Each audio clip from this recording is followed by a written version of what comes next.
Okay, I wanted to do a reaction to Film Theory's The Hidden Law of Skibidi Toilet because I think what he's analysed, is down to a T on the history of Skibidi Toilet and sort of the hidden meaning behind it. So let's check it out. My theory's ridiculous. And I hope you agree as well. Hidden lore, yes, yes. Hidden lore, yes, yes. Good intro. Hello, Internet. Welcome to Film Theory, the show that needs you to skibbity dom that subscribe button. Yes. You can also yes. subscribe to If you me haven't seen the down below. astronomical rise of the series Skibidi Toilet over the last few months, get It's your head out of the huge. toilet and let me tell you that no one, and I mean no one, has seen this much success so quickly on YouTube before. As I That's write very this episode, true. the channel's creator, I can't say his name, can I? Defuk. Fine. How about I make it classier for you? Defuk Bohem is getting somewhere between 3 and 4 billion views a month. Jeez, that's a lot.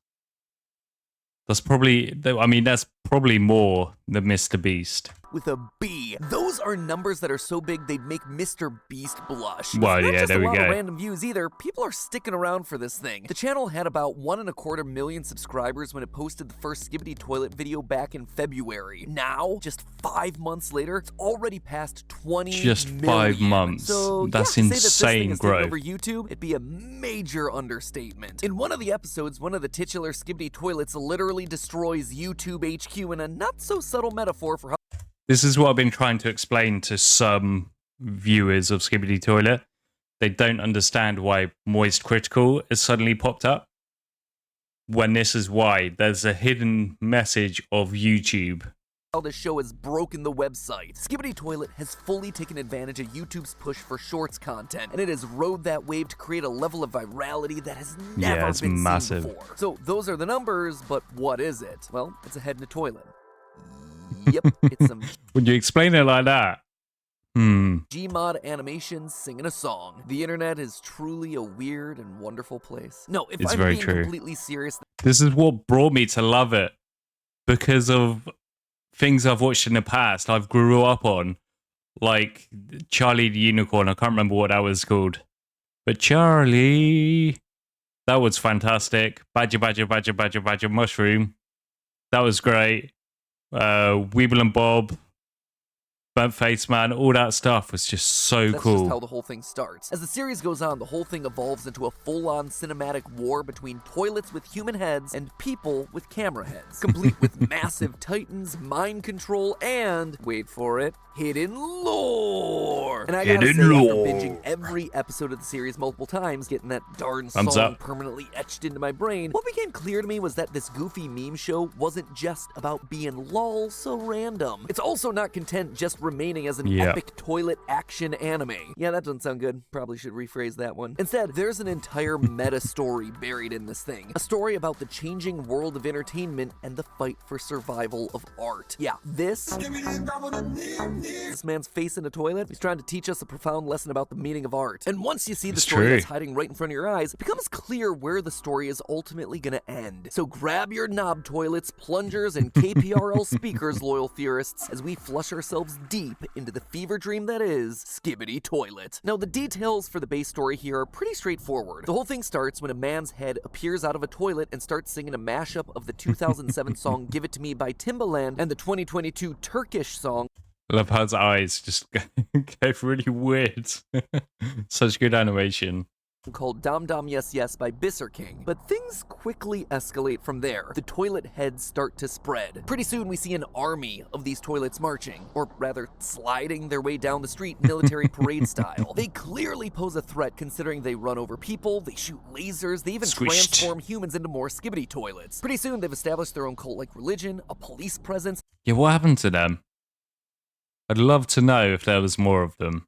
And the police as They even well. have themselves a leader of the army in the form of the G-Man from Half-Life. For those of you who don't know, in the Half-Life games, the G-Man is described as this sinister, interdimensional bureaucrat, and he has this strange reality-bending power, so why not just throw him into a show about evil toilet men? Very quickly, it becomes apparent that the people of this universe are no match for the toilet terrors. By the time episode 6 rolls around, we pretty much stop seeing humans altogether. Enter the cameramen. People with cameras for heads. Pretty self-explanatory. But it quickly becomes clear that these characters serve both literally and figuratively as our point of view. Pretty much all episodes are shown from the perspective of one of these cameramen, often ending with the POV character either giving a thumbs up to one of their comrades or being killed at the hands of one of the Skibidi toilets. This ragtag group of cameramen have made it their mission to eliminate the Skibidi scourge. They form an organized militia, they Fortnite dance away from the police, and then they form unlikely alliances with other species that inhabit this world, the Speakermen and the TV Men, two other groups of creatures that are just here for some reason, probably better suited for a Radio Shack than the front lines. And together they plan to protect the planet from these porcelain pirates. And yeah, that's pretty much about it in terms of broad strokes. The rest of the series basically follows a fairly standard formula. Well, I mean, as standard as a show about sentient monsters from Bed Bath & Beyond gets. We constantly see the cameramen inventing some new technology, such as their giant toilet-kicking boss robot. In turn, the toilets repurpose the discarded remains of their fallen foes to become more and more powerful.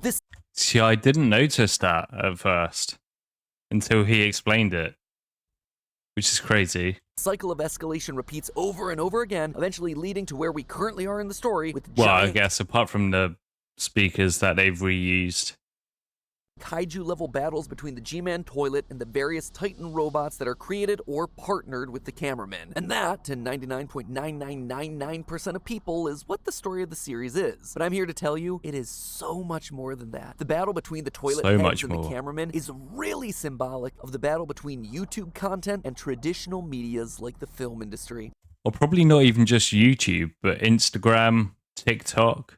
Yes, I'm feeling okay. And no, I don't want your long-sleeved jacket, even though it looks very pleasant and warm. Skibidi Toilet is, at its core, a story about how entertainment is changing, and how the series creator Dafik Bohem is gonna be the one that merges those two worlds together. It sounds insane, right? I know! That's why I'm so excited about this one. Let me explain it to you. As you might or might not know, this series is littered with models, assets, and references to an age gone by on the internet. An age before YouTube. Dun, dun, dun. Yeah, for our Gen Z and frankly most of our millennial audience, there was a time where internet videos didn't solely exist under the careful watch of Google and YouTube. In the beginning, the world of internet video was splintered off from each other. Sites like Newgrounds. I wonder how many people subscribed know about Windows XP. Like, how many of you have used it? You're probably aware of it, but how many of you have used it? Let me know in the comments down below. Albino Black Sheep, and E-Bomb's world is where you'd go to find the memes, viral videos, and animations. This is where internet meme culture truly began. Yeah, Charlie. There we go, Charlie. Not to be too internet boomer about it, but there was a time that when you saw a funny video, you'd have to send it to your friends via email. Yeah, that platform that your Those were parents the use for work days. these days. That and MSN. Yeah. Good times. It used to be where you got all your And nudges on MSN were just so good. Sorely missed that.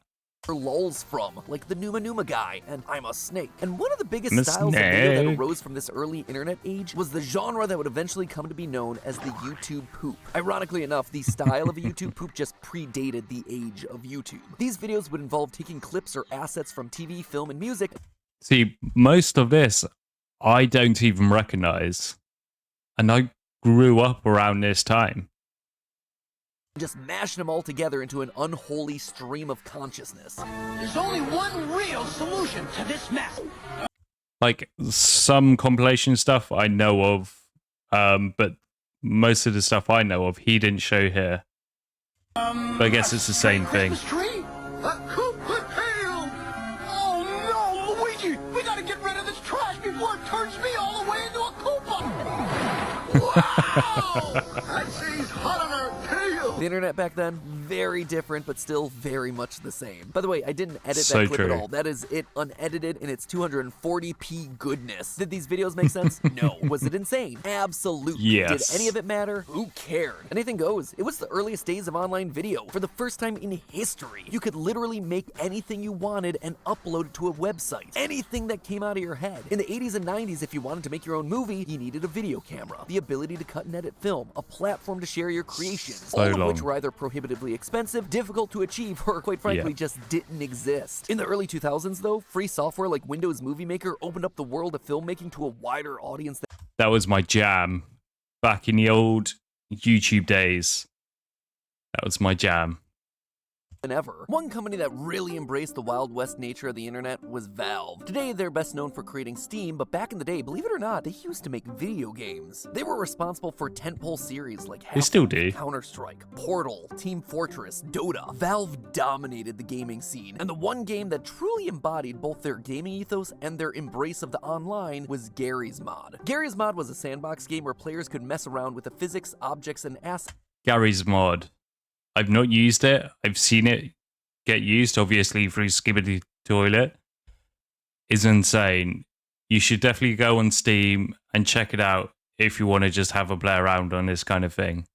That's found in Valve's popular franchises, and then use those to create their own little movies, games, and shorts. This eventually evolved into the creation of Source Filmmaker in 2013, a video editing tool that allowed creators to more easily create funny videos just That like is they dope. had with Garry's Mod. And this proved to be a godsend for YouTube poop creators. If you've ever seen a video featuring characters from Team Fortress 2 doing insane things, it was probably created using SFM.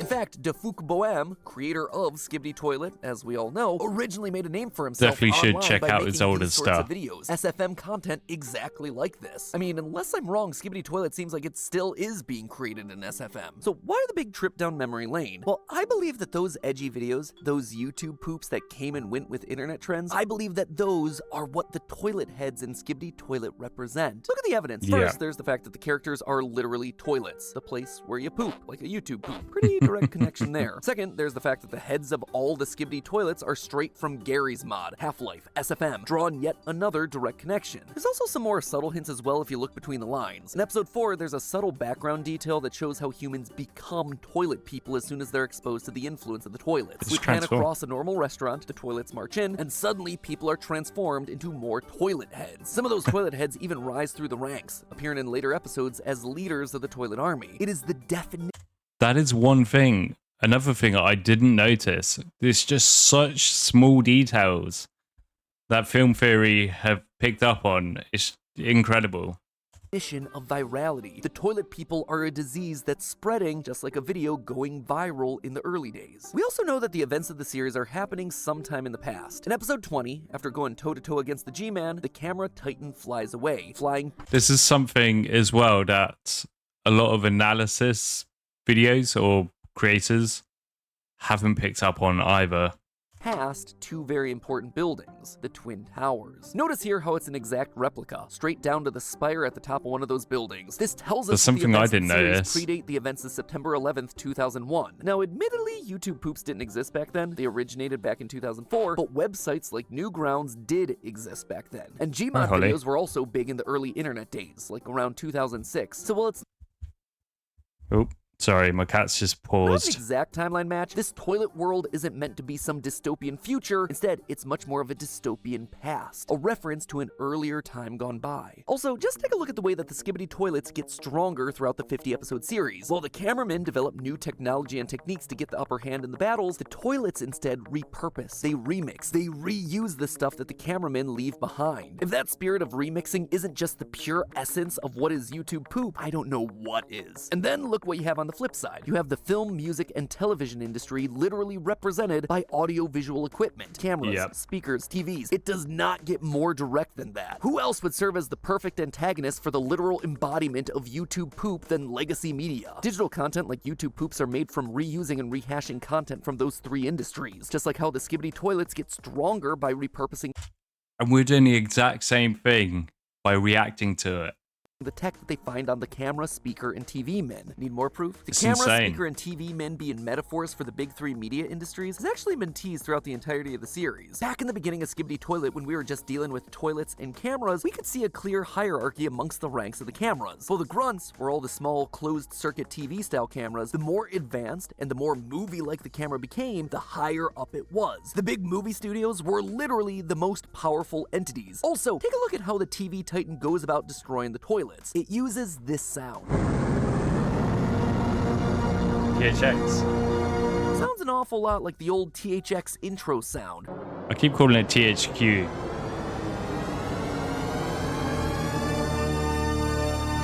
Furthermore, there's the main theme song that's used by the speakermen whenever they attack. That sweet bop is the 1985 song Everybody Wants to Rule the World by Tears for Fears, who apparently are still touring. Good for them. Not only is this That's a song good song. very on the nose in terms of the theme for the series, two factions at war trying to rule the world, but it's also just an old song from the 80s. It's dated, just like the media it's meant to represent in the series. Media that in the real world is actively fighting off the digital video threat. But there's some Could you imagine if the Fook just creates a movie and it goes to cinema and it's a massive hit? That would be awesome. That'd actually be insane. something off about that, right? It feels like the series wants us to be rooting for the cameraman. In fact, there's this one scene in episode 49 that clearly establishes the toilet heads as the bad guys. Occasionally throughout the series, you'll have a character speak in some distorted voice. What's actually going on there is that they're speaking in reverse. And in that particular episode, the TV says to the toilet what sounds like, "You are so bad," when the whole thing's reversed and cleaned up. But there is no world where we should be rooting for traditional media, right? Especially when you're talking about a digital series. I know the show's odd, but the idea that we're supposed to be sympathizing with some of the least sympathetic industries on the planet seems like a step too far. Meanwhile, we're supposed to dislike the internet video side? I mean, the series got popular because of internet videos. Spoiler alert, singing meme face in a toilet? Yeah, that's the kind of thing that would never happen in a world of TV or film. We are clearly missing some sort of key point here. We have our two sides clearly established, but who or what exactly are we supposed to be rooting for here? Well, that, my friends, It's is true where the because most it does. I've said about this. It switches sides on who's winning and who's losing, and it's a constant battle in a constant like ebb and flow. episodes come in. At the end of episode 47, we see a G-Man toilet destroy the POV cameraman, just like we've seen him do in many other episodes before. But Secret then, agent. through the lens of our fallen camera, we see someone coming into frame. And it's not just anyone, it's a person. We haven't seen a human in the series for literally dozens of episodes, and yet, out of the blue, a person appears? And it's not just any person either. This character looks an awful lot like DeFook's channel avatar, doesn't Could it? be. Like I mentioned earlier, humans didn't really play much of a role in this franchise prior to this very moment. In the beginning, humans were just cannon fodder for the toilet overlords, but now we Yep. have one of these humans. In fact, the human who's making the series inserting himself back into the narrative. And not just here, he's also So hidden we think. indoors during the opening seconds of episode 45. But why? One does not simply self-insert their avatar into a 2 billion view a month series so lightly when the story is so deep in its own narrative, unless you have a greater role to play in the story you're about to tell. DeFook clearly has We a hope love and so. passion for this style of Hopefully. video. Before Skibidi exploded, he had created dozens of videos in his SFM YouTube poop format. In fact, his two most popular long-form videos on his channel are still to this day SFM animations that he made years ago. That being said, I also don't think he totally dislikes the world of TV, movies, and animation. I mean, it probably doesn't need to be said, but look how similar those guys look to the Skibidi toilets. That he made years ago. That being said, I also don't think he totally dislikes the world of TV, movies, and music either. Why would he make them the protagonists of his epic internet series? If I he mean, did? this is think why it's DeFook, an ebb and like flow. many other creators, aspires to do this work on a professional level. And you can tell that desire for a professional, higher caliber of work in the way that he's handled the Skibidi Toilet series. Each episode has seen an escalation of the animation, the character work getting better, the ideas bigger and grander. He has literally turned what started as a YouTube poop into an epic action movie that hangs with some of the best content that I've seen this year. So what gives? What is the story that he's trying to tell us through Skibidi Toilets? Well, to me, it's clear from the story that's laid out in front of us that DeFook sees himself quite literally in the middle of these two loves of his that are currently at odds. Notice what his Could be. character is doing throughout the series so far. He's picking up the broken remains of the camera heads, the broken remains of traditional media. See, I'm not sure if it's the broken remains or the tapes. Personally, I think he's picking up the tapes just to sort of recollect from the details or something. Creators like Defuk got into making this kind of content on the internet not just because it was fun and easy, but deep down, they wanted to emulate the TV, film, and music that they enjoyed consuming. Defuk wants to take the elements that make the new and old media so great and fuse them together. He is the merge point. He is the next step in the evolution of the medium. He's the missing link here. I mean, look no further than Skibidi Toilet itself. The series starts off as a simple gag that latched onto a viral internet meme in episode 1. But by episode 50, suddenly we have cinematic camera changes, complex sound design, dazzling visuals and special effects that feel like they belong more in the MCU than a YouTube. Can we just stop and appreciate the fact it just started off as this crazy meme and now it's gone into this crazy story with crazy lore and just crazy battles, and it's all just insane. But it's perfect. It just works so well. To poop. Skibidi Toilet isn't an epic takedown of toxic internet content or the corrupt industrial bigwigs at the studios. Instead, it's evidence that these two things can commingle. These two titans of entertainment can coexist together and be stronger as a result. And there is a constant battle as well between traditional media and internet media and internet stardom. You have like Mr. Beast, who's now doing better than the Super Bowl, like Super Bowl advertising and stuff like that. And they were saying it's probably better to advertise for Mr. Beast than it would be for Super Bowl. So it's this constant battle, constant like button heads all the time that has caused this. Best of both worlds can be brought together for the greater good of entertainment. So where does this franchise end up going from here? Well, we have ourselves our new protagonist in Defuk, who will eventually take center stage, taking it upon himself to save the world that he loves, the worlds of internet fandom and mainstream media. He's gonna turn out to be the Neo of this universe. He is the chosen one. He'll be the one who'll be able to marry both sides of this war together and show that if the two sides put aside their differences, they can create something truly magical. Or that would actually make a really good storyline. But I'm not sure if that's the way he's taking it. Who knows, maybe you'll get a movie deal out of it. And then truly, you've had the merging of the worlds. Yeah. But hey, speaking of blending ideas from multiple industries into one magical product, I want to thank our sponsor for today's video, Opera. With its built... And there we go. There's a plug for Opera GX. I've downloaded it. This ain't a sponsor from me. It's cool. Still use Firefox. But yeah, that's it. The film theory, the hidden lore of Skibidi Toilet. I pretty much agree with everything he said, and the amount of like detail and stuff that he's dug into, it's just incredible. Which is why I wanted to show it to you guys in case you've missed it. You probably haven't, but in case you have, it's there. You should definitely go check him out. Link will be in the description. Subscribe to him. He's awesome. And yeah, hope you enjoyed this video. If you did, hit a like button. Subscribe if you want to see more. And I will see you next time.